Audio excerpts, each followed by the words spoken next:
Hey, thank you for coming back, my friend. How's it going? How are you, Sean? It's good to see you. Yeah, excellent. Do you want to just tell the viewers a little bit about you first before we get into all this? Absolutely, yeah. Well, the kind of journalism I do is dark journalism. It goes into those places that really the mainstream media has walled off and created choke points for certain stories that come up and then get dismissed. There's an emphasis around the black budget aerospace runaway UFO op train. And I also do quite a bit with the mystery schools. And so we got kind of two parallel tracks there. And, a lot of this gets into the deep state. You're going to find yourself, whether you're studying mystery school work or if you're looking deeper on advanced technology, somehow you keep bumping into that deep state. And that deep state goes global. But the American deep state is something that we really report the most on. Yeah, I got kicked off YouTube twice by the deep state for coverage of a subject I'm no longer allowed to cover. So, is it the case that once a subject gets so much attention from an entity, like small entities are allowed to cover that subject, but once it gets to some kind of critical mass, then the deep state is going to shut you down? Oh yeah, absolutely. Well, the kind of censorship that we've experienced, and you went through it when they took your channel down, you rebuilt it, and it's interesting because what they're looking to do is create a one narrative planet, really. And when it came to the major medical emergencies, when it came to the political situations, they can't stand conversation. They can't stand debate because in the marketplace of ideas, very often the people who are behind these things don't have quite a majority. If you look around, even at the lot of the leaders that are going on right now, like Biden and Trudeau and people of this ilk, they don't have a lot of support. Biden surfaces maybe around 29-30%, and that's in Democrat polls that favor him. So the media is very much like that as well. Their approval rating is somewhere around 7%. Wow. So when we look at this, we see that they don't have enough to govern. So if they don't take control of that digital conversation, then we get into all kinds of problems.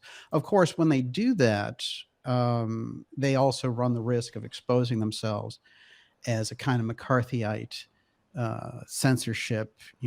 This is a kind of a red baiting situation where they get to cancel somebody that they don't like their politics. And, at this point in the world, there's too much freedom. So it's like putting the genie back in the bottle. But nonetheless, I think what they do is extremely dangerous. Indeed, it is. All right, so Vannevar Bush, John Trump, Nikola Tesla, UFO connection. Just a few of our friends, right? Well, this is interesting. There's so much about the UFO file right now, and the government's claiming, every day there's a new media thing like, oh, wow, we just discovered UFOs in 2017 with this New York Times article. And if you go just even a half inch deep, it's all Central Intelligence Agency. They're the people that are being quoted. They're the people who are starting the companies like To the Stars Academy, for example. And if you look at To the Stars Academy, which is one of the big purveyors of this, this is the new disclosure for UFOs, and forget about 75 years of research and the government lying. These are all fundamentally, if you look at them, 25 years at the top of the CIA directorate. That's the VP of operations, Jim Semivan. So you're looking at the CIA coming in and saying, you know what, we can actually use this UFO thing now. We've been studying it 75 years. The National Security Act actually is coming up to a great birthday anniversary here in September. And that's going to be 75 years since the CIA got created. And their number one job, aside from overthrowing elections, is and assassinating, leaders, is that they've kept the secrecy on the UFO file. So if you go back through that, you'll find out that they've kept those 75 years, but who was active early on in protecting it? And you're going to find, you run across the scientist, the top scientist at the time, named Vannevar Bush, who was from around here, actually, where I am in Cambridge, Massachusetts. And Bush was the head of MIT, which is about 10 minutes from here. And He was a master mason, and he kept incredible secrecy. And so when it came around time to hiding the UFO file, say around the early 40s, this is the person that they turned to. And he was working for FDR in a number of scientific endeavors and the Manhattan Project. So, this is a good guy to turn to for it. But if you go through, and this is something that we exposed, if you go through the MIT background, you're going to find his number one protege was Dr. John Trump, Professor John Trump. And that is Trump's uncle. And so that shows us that there's a background there, because when we look at Vannevar Bush as this person who ushered in the UFO file and the secrecy around it, and that's another thing about Van Bush, which is it's on the record from top physicists that this guy did this. So it's not something where people are like, well, hey, the MJ12 documents came out and maybe they're real or not. In this case, there's an actual top physicist who came out and identified Bush as the leader of that. So to find that his top protege is Trump's uncle, and then next that he was suggested by Bush to handle the Nikola Tesla papers upon Tesla's death, suddenly the entire situation that we're in relation to the UFO file, the Trump situation, the activity of the deep state, even the FBI raid at Mar-a-Lago, everything looks a little bit differently if you have the history and context. So was Prescott Bush involved in this, or was he busy laundering money for the Nazis? That's true. Well, interestingly enough, this Vannevar Bush is not related to Prescott. Oh, it's not. It's No, not. he's not. I thought we It's were. just- This was a tentacle of the Bush crime family. it's an accident of history that they have the same name. But they ran in the same circles for sure. I think Prescott Bush, it's pretty interesting that you mentioned that because, of course, he was at the time of World War II, he was actually running a bank in the Union Bank in New York. And his top man was the person who became the top of the CIA, which is Allen Dulles. He was the top lawyer for this bank, and they both got raided by FDR's Justice Department for trading with the enemy. And I went deep on this to figure out, why didn't Bush get any jail time for that? And of course, Senator Prescott Bush is the father of George Bush, Bush 1, who's our first president. And then his son, of course, became President W there. But if you look at this, you're going to find a thread with these guys. And in the case of Prescott Bush, he was running the USO, and this was his cover. So when he got caught trading with the enemy, they didn't prosecute him because they thought, oh, it's going to be too demoralizing. And but then that became the Bush dynasty, and you're going to find them throughout history in America altering things. They're involved in the JFK assassination, Iran-Contra, continuity of government. The real problem with the Bushes in this country, and they're very active now trying to control the political thing, even to the point of siding with Democrats to make sure that this populism thing doesn't run through the Republican Libertarian Party and take over the presidency again like Trump did in 2016. So we have a question from one of the viewers here who wants to know why Prescott Bush funded the Nazis. Profit, surely. And control power. Didn't they have investments in the? It was so evil. They had investments in the mines at Auschwitz and things like that. Yeah, I mean, there's a lot of American companies. Actually, there's an excellent book called Trading with the Enemy, which came out in, I think, 1981, that lists that really tight relationship. And they've shied away from it, actually. Joseph Farrell's work touches on this as well. And he's an Oxford guy. But my thing on this is, it's pretty obvious that those companies were setting up Hitler. They were positioning him. There was a lot of American activity on that. You have to remember in the 30s that Adolf Hitler was kind of, the it guy. He was hosting the Olympics in Berlin, and, he was the toast of America and all these other countries. And then they, that whole machine that turns into Hitler taking over is pretty well funded from Western powers. So he's one of their guys. And what happens is there are companies here like IBM and all the rest of it that help him run the concentration camps and just the massive, put down of the population. So our countries were very much involved with that. And so the fact that Bush got involved, I mean, the Bush family has that history, whether it's drug running illegal arms and their mafia ties, that they got involved on a political basis, really, to control a number of these areas, and oil became one of the key ones. But the hidden one is exotic technology, and people don't get that in relation to this ruling political structure. That's what I'm trying to put on the map. You do such great shows on the mafia. I can tell you all about an aerospace mafia that would blow your mind. Which takes us over back to the secret space program Yes. and ARRO, which I've never heard of. Yes, it's AARO, and that's the new UFO office. That's like Project Blue Book, Redux for 2022. And this thing was tagged on. It was brought on to the government program. So you got people like Senator Rubio, some more corrupt elements in the Senate.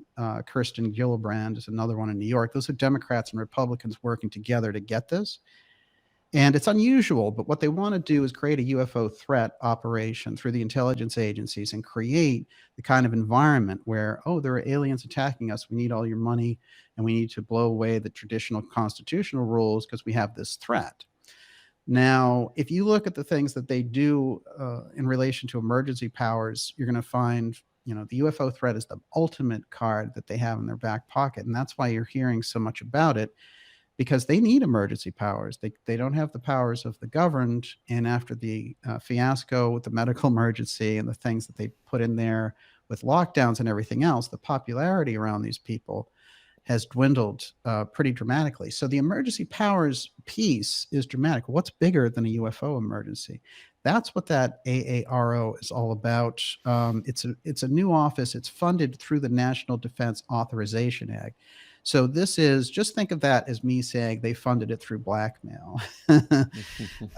Because the National Defense Authorization Act is what runs the military in America. And it's $800 billion a year on record, probably more like a trillion or two in the black budget sense. But at least on record, we know it's 800 billion. And every president signs on to this thing. Well, these senators that are in the Senate Intelligence Committee, like the ones who set up ARROW, they're able to include and latch on things to that NDAA. And if you don't go along with it, well, you're blocking all this money. So everyone's going to have your head on a platter.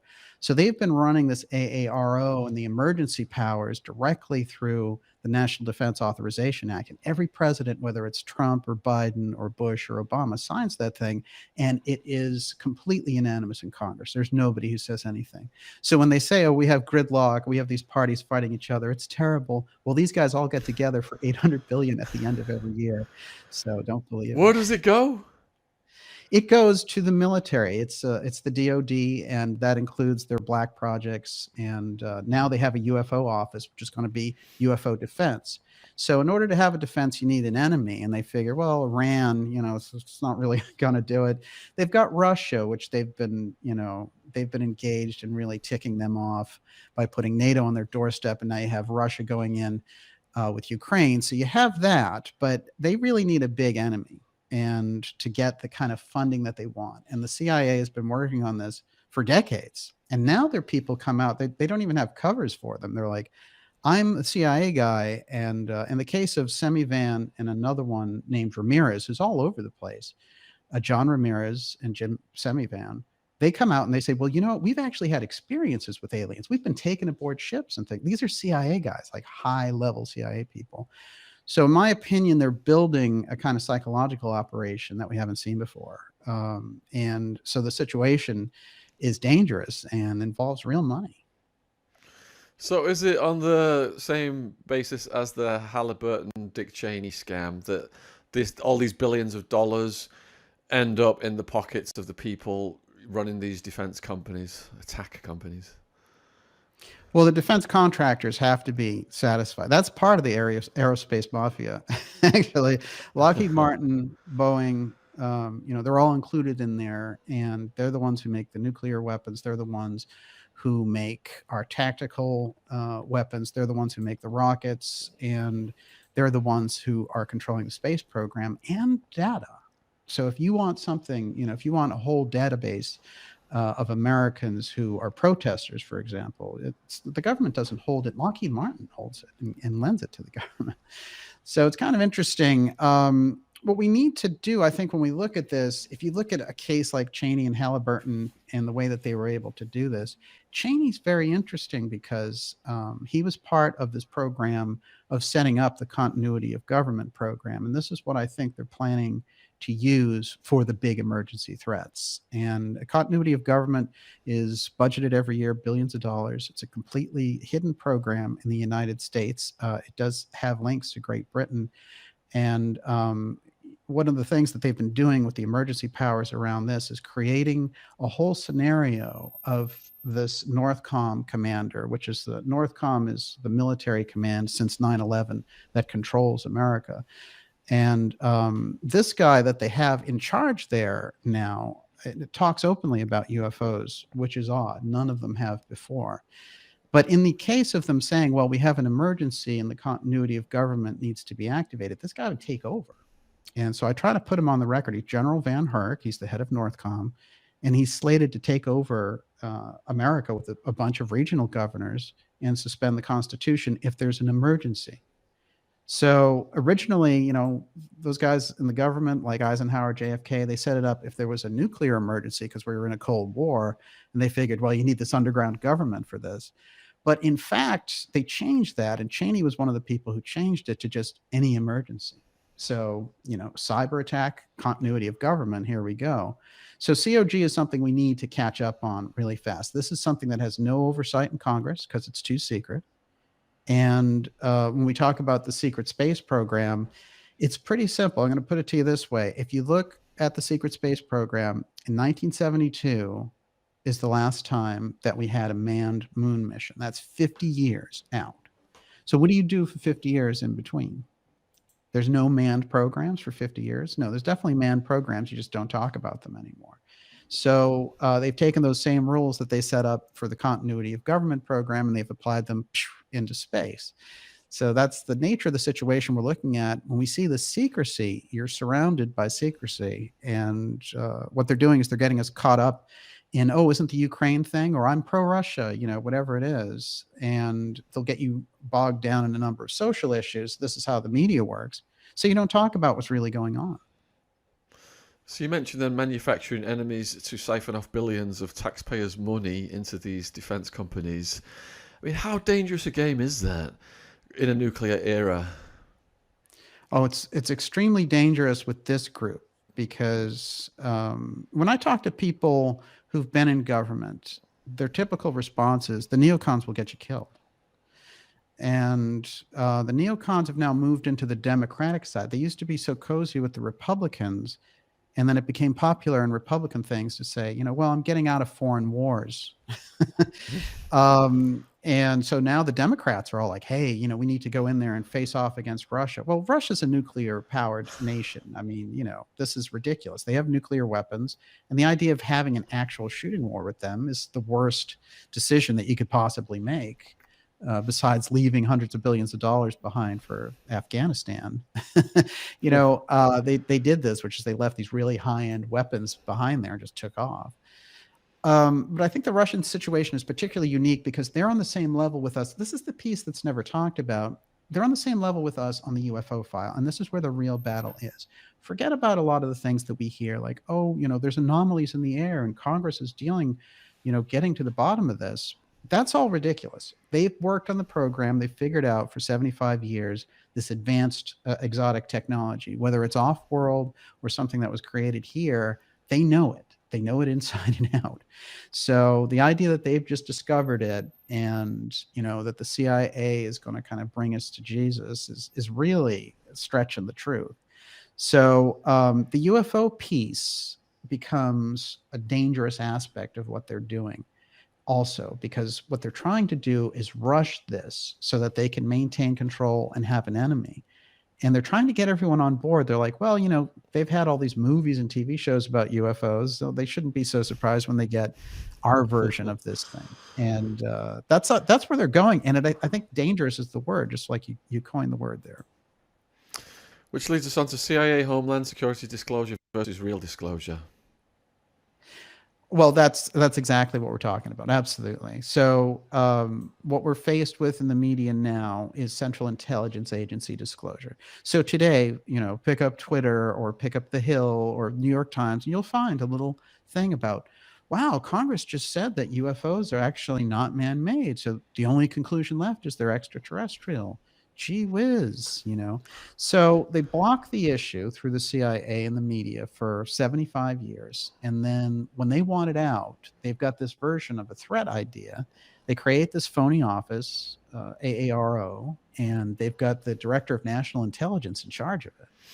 So, the histories around these people are very interesting. So, CIA disclosure now becomes the type of disclosure that people were looking for. Say 10 years ago, you'd have people out there who are researchers who are like, I want the government to give up their records. I want these things to happen. I want to know about aliens and flying saucers because we've had them for so long. And these little things have dribbled out. But everybody knows that there's something else advanced that's flying around out there. And that's just one of those things we know. People know that the Central Intelligence Agency assassinated JFK. It's like in the subconscious there at this point. So the idea that the government gets to keep this stuff and then create their own warped version of a disclosure is what we're looking at. And their disclosure, though, is all about this thing being a threat. And that's where the trick is, because that's where the money and the power is located. If they can convince you're under threat, well, stay in your homes. There are aliens out there. We're going to ward them off and just forget about the Constitution. That's basically a scenario that they've been working with, but they're building it in. And whenever you look around, like here, for example, we have the Galileo Project, which is right behind me here at Harvard University. And that's Avi Loeb, who is Israeli intelligence. And all of his board was supposed to be all scientists. So I kept a close eye on the Galileo Project, and all the board are, again, it's all CIA people, including this fake whistleblower, Elizondo, and the guys like Christopher Mellon, who are, really millionaires. And so we're looking at some very dodgy figures involved in this. So we've just got approximately 5 minutes left with the Dark Journalist. Please put any questions for him in the chat, and we will handle those. And the first question is from A Nexus. What do you think about Cheney saying that Donald Trump is the greatest threat right now? Oh, it's very interesting. Yeah. Well, if you think about this, how odd is that? Because Cheney is supposed to be a Republican. And the old thing among Republicans was don't speak ill of your fellow Republicans. Well, now he's saying this guy's the biggest threat, period. So you have to wonder, Cheney's the big nation builder. He's the one who bombed all the Iraqi citizens. He's the one who got the oil. He's the one who went after Afghanistan and all the cover up around 9/11. Why does this guy hate someone in his own party? So it shows that Trump, whatever else we might want to think about him, upsets the apple cart for them, which I think is significant. And I also think that the continuity of government program that I mentioned earlier is part of the reason that the Cheneys and the Bushes hate Trump so much. They're all supposed to be happy-go-lucky Republicans. What is it we're seeing here? Well, his daughter is leading the charge with this J6 committee against Trump. That's weird, too, because it's all Democrats. So her and Pelosi are doing that, and she just got trounced in the Wyoming primary. So she's no longer even a congresswoman because the Republicans are like, what's going on here? So you have weird behind-the-scenes situations. Whatever it is that Trump represents, and he has a series of his own connections that are unusual. But let's go back to his uncle for a minute. If John Trump was aware of this advanced exotic technology back in the day, then is that maybe a better reason than this, oh, we don't like this big mouth real estate guy, Trump? Maybe the knowledge he's going in with is a little too rich. Yeah, and I saw the Cheney video. I think it was on Russell Brand's channel. Shout out to Russell. I fear for him, though, with the things he's covering. And He is hilarious. Cheney's voice, he sounded like the Cookie Monster on a late night out smoking illicit substances with that this creepy music in the background. And he's Well, he's we trying to call him like Darth Vader here because, and he has that strange cyber organism for his respiratory system. So he's literally half cyborg at this point. Yeah, wasn't there a Um, documentary, Dick Cheney's Heart or something? About his yes, heart. exactly. And he's had a mechanical ticker for a number of years, but it just suits him in that case. I mean, how much more perfect can you get than Darth Vader? You know. So Dub wants to This know guy your though has thought. been a villain. He's been involved. If people look at this, a lot of people just associate him with the Bush era, but he goes all the way back to Nixon. You find him in 1969 and 70 working for Nixon. So that's a very deep operator. Wow. We've got time perhaps for one or two questions. Dub wants to know your thoughts on the USA making a payment of allegedly $83 billion in military weapons leaving Afghanistan. Yeah, it's higher than that. It's over 100 million Is it? and 100 billion. I'm sorry. And what that is we had our top military jets, helicopters, guns, the whole bit. And then when we took off the way we took off last summer, which, you wanted them to get out of Afghanistan 20 years ago. Yes, for sure. And Trump had a plan to get out.